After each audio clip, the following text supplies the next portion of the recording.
devastating explosion at the port of Beirut. It's also transformed the Lebanese political landscape.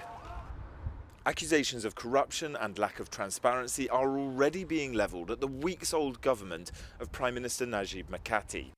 A resolution from the European Parliament won overwhelming support by members, demanding the EU imposes sanctions against the fledgling administration in Lebanon.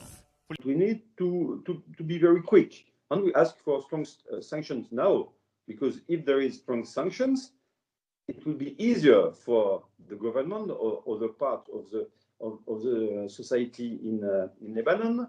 It will be easier for them to say, okay, please, okay, we open it. We agree with the lifting of parliamentary immunity. Inflation in Lebanon was at nearly 85% last year, and everyday products are 4 times as expensive as they were 2 years ago. But the government is now in discussions as to whether it should take on a loan from the International Monetary Fund of nearly €1 billion. Their predecessors had accepted it. The EU's foreign policy chief has created a framework for targeted EU sanctions. Joseph Borrell has called it a self-inflicted crisis and demanded those in charge take responsibility. But imposing the sanctions isn't so popular around all of the EU's capitals.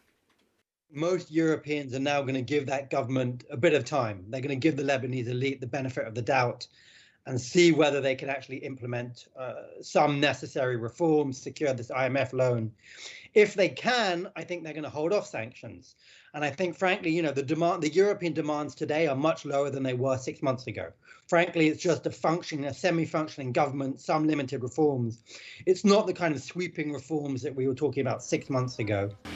And it's widely accepted that Lebanon will need far more money than even the IMF loan would provide to get its economy back to stability. Jack Parrick, Euronews, Brussels.